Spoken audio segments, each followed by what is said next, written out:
So I was once invited to the Hells Angels clubhouse, and hey there, and welcome to Matt's Garage and Car Stories with Matt.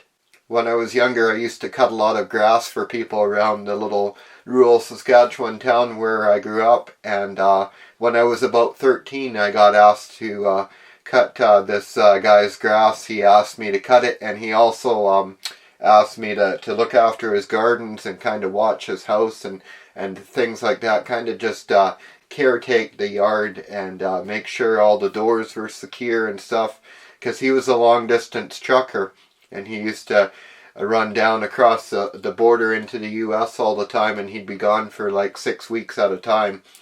And so that's what I did for quite a long time, and I ended up becoming quite good friends with this guy, and we used to horse trade stuff back and forth all the time, and I'd just go over and see him whenever he was home, and he'd tell me stories of the road and all that kind of stuff.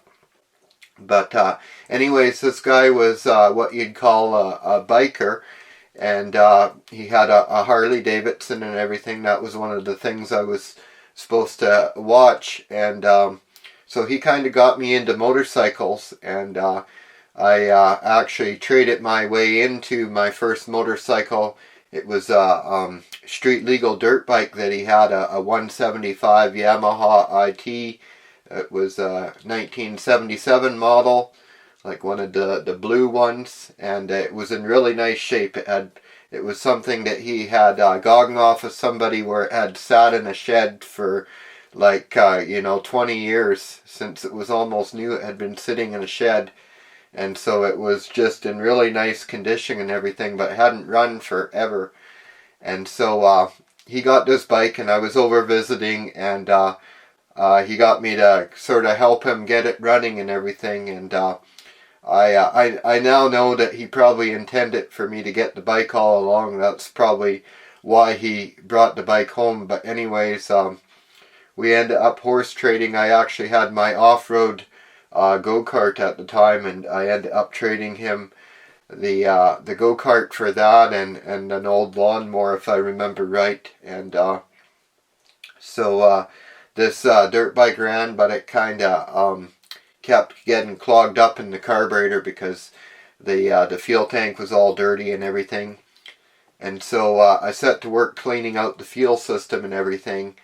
And anyways, about a week later, I had kind of gone through everything and got everything good to go, and took it for its first real ride. And I remember I went way out in the country on this back road, and I was just having the time of my life riding this bike. It was my first bike, and I was just kind of learning how to ride, but really enjoying it. And then next thing I know, this darn bike is sputtering out and dies right there in the middle of the road, and engine seizes up solid basically.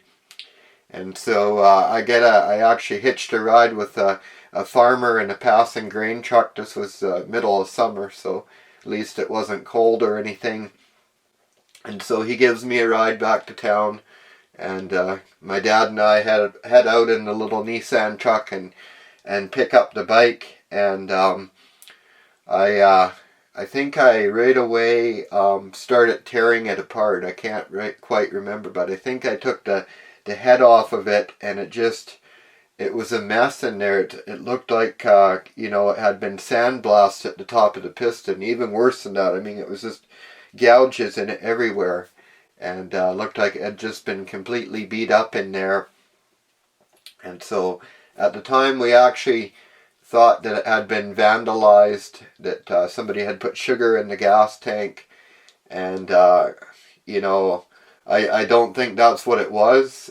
Actually, when I took it all apart the second time, one thing I noticed is that some of the cleaning products I used in the fuel tank were still in there. I didn't get them rinsed out good enough, and one of those things was like a plumbing cleaner that was like a powder, and so I'm kind of thinking that's what did it. But either way, some sort of contaminants got into the fuel system and ruined my engine. So I literally only got like one 20-minute ride out of this bike that, you know, I had, you know, put a lot of work into and actually had a fair bit of money into, because, you know, my off-road go-kart was worth quite a bit and stuff. So that, you know, really bummed me out. But, you know, there was nothing to do but just tackle it and fix it. And so I got the engine all pulled out, and I remember I was gonna bring it to this one shop that had been recommended to me and stuff. They were supposed to be the ones to go to for motorcycle work in Saskatoon. I think it was called R&L Cycle or something. R&L Cycle Works, something like that. Anyways, I remember going there and I had like the whole engine, and they're like, no. They're like, we don't do that kind of thing. We're not gonna like rebuild your dirt bike engine. They said, we do work for do-it-yourselfers. So they said, if you want to tear your engine down and bring us in like the block, and we'll machine it out and bring us your crank and all that kind of stuff. And so that's what I remember. Actually, I had a bunch of tools with me, and like this is an hour and a half from where we lived. So I found out about this when I kind of went there in person to bring the engine in. So I start tearing away at the engine in the back of the truck out in the parking lot, and literally got it all tore down and got the parts off and gave them to them. And then I remember I wasn't so sure on putting it back together. So it ended up, when I got the parts back from them, I took the whole works over to the Yamaha dealer, and they actually assembled it for me and everything. And I remember it was like $750 by the time I got the engine all back together. And, you know, it probably didn't save me anything by tearing it apart and then bringing it to the dealer, because they hate things like that. But that's what happened, and they got it all back together and gave it back to me as a loose engine. And then I installed it back in motorcycle.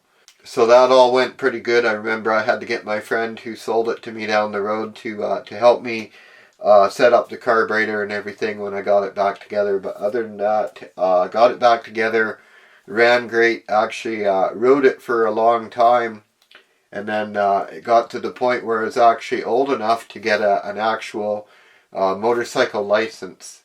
And so I decided I was going to get a street bike. So I put the dirt bike for trade for a street bike. And I actually ended up hearing back on the ad from a guy that had a 1980 Yamaha 850 Special, which was the like the inline triple, which was actually an engine that was kind of prone to running hot on the center cylinder, and so they weren't the best engines or anything like that. But anyways, he was willing to trade straight across for my dirt bike, which seemed like a good deal. And this bike cosmetically looked beautiful, the street bike. You know, all the chrome was nice. It had nice paint. The seat had been recovered nicely, and it just was a very striking looking bike, and had straight pipes on it and just sounded amazing and everything. And the big problem was, you know, it was a couple hours away, and so we drove up there and brought my dirt bike up there, and I had never ridden a motorcycle other than my dirt bike, you know, a 175 dirt bike. So that was the big problem, is when we got to the guy's house, I didn't have enough guts to take this bike out on a test ride, which I should have done, but I didn't. And so, you know, he started it up in the driveway, and I seen it run. It seemed to run pretty good and everything. And so we made the deal, and I got it home and unloaded it and took it for a ride right away, you know. And, you know, it had ungodly amounts of power compared to anything I'd been on before. You know, they are quite a quick bike, and so, you know, my brother was pretty scared, because I'm right away like ripping up gravel on this thing and stuff, and I was a little crazy back then. But one thing I quickly noticed is that second gear on it kind of slipped.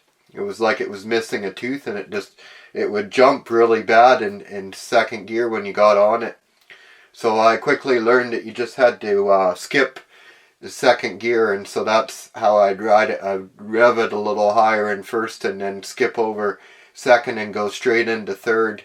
And, that worked pretty good. And I started riding it right away to high school, because actually I discovered a little loophole in the Saskatchewan driving program was that you could get a motorcycle learner's license, which would allow you to ride the motorcycle solo, and with a vehicle learner's license you had to have somebody with you.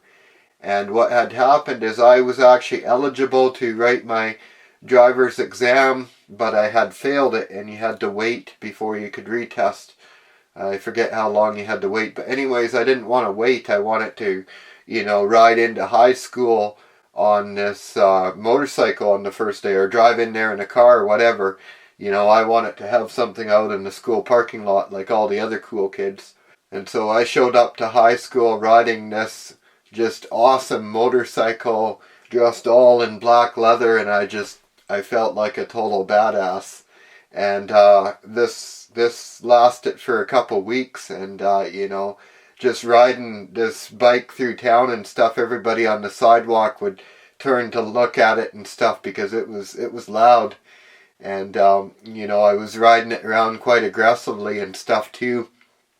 But it did seem to be getting kind of sicker as I went, and the engine was starting to get hard starting and stuff like that. And I discovered about a week into it that there was actually no air filter in it. That the guy who had sold it to me just didn't even have an air filter in it, and just didn't even care to tell me that when he sold it. And so he kind of ripped me off. He knew I didn't know much about it, and that I was just going to take it anyways. And so ended up I had to park it after a few weeks. It just, it was getting worse and worse, and it was cutting out on one cylinder because one of the coils was gone, and it was going to be a total money pit. And but I thought it was the coolest bike ever, and so I set out to rebuild it, and I actually I bought a parts engine in the end, because when I got it apart I found out that it was more than just a broken gear, that the way the gears meshed together, they were completely worn out, and it needed a whole bunch of parts. And so I actually got another partial engine that had the parts I needed from the transmission, and I kind of started putting this whole thing together, and I got new paint on it all. I repainted it all, and in a nice metallic blue. And then I ended up moving to Alberta in the middle of it.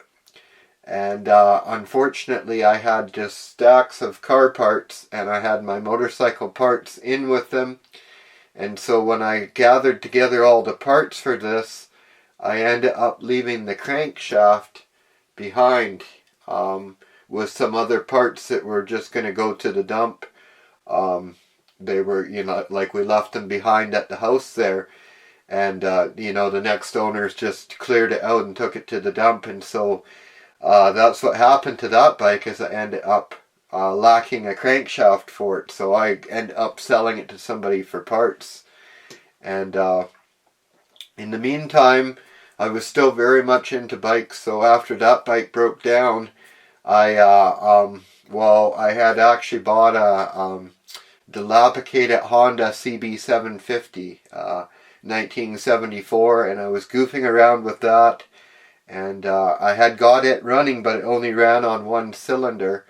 And then I remember I changed the points in it and a few things, but it had electrical problems, and so sometimes I could get it to run proper, and then it would just cut out again and just be running on one cylinder. And so I monkeyed with it forever, and I got it good enough at one point to take it for a ride around town. And it had been off the road for so long that I ended up, the first corner I came to that I was going at a decent clip, and I had to use the brakes on, and as soon as I touched the back brakes, I guess they were rusted up in there, and it just locked on. And so the back wheel just locked up, and the bike slid out from under me. And luckily somebody had actually welded the pegs, like how pegs normally fold up. well, somebody had welded these so that they wouldn't fold.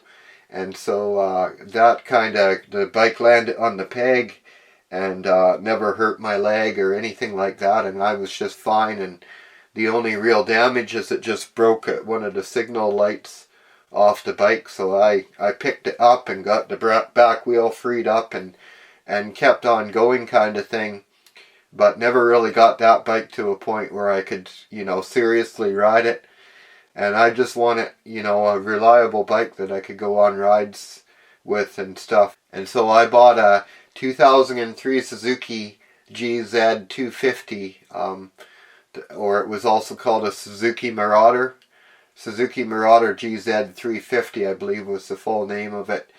And what this was a little cruiser, and it looked like a full-size bike, but it was just a 250.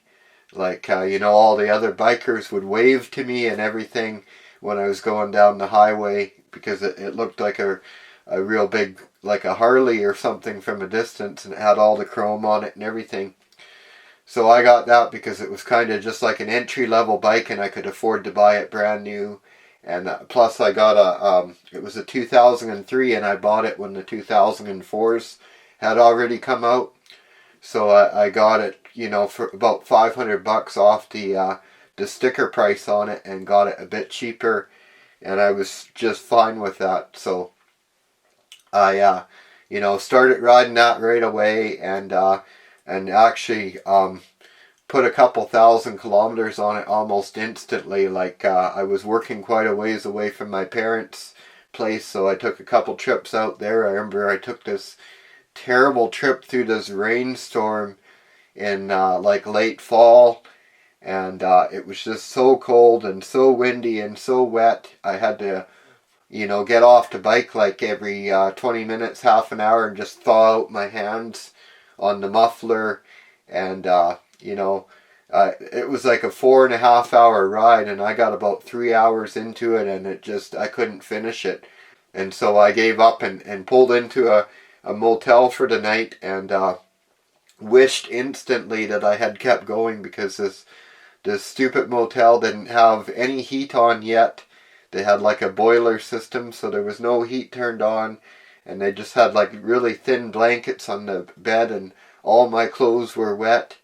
And so I sat there and shivered all night, and then had to change back into my wet clothes in the morning and ride an hour and a half to get to work. So, riding a motorcycle was starting to wear a little thin at that point, the whole biker lifestyle. But I stuck with it for a while, and I remember there was one point where I took the insurance off my car in the summer, because I was going to be a real biker, and I was going to ride my motorcycle everywhere all summer. And that lasted for a couple weeks, and I was riding to work one morning.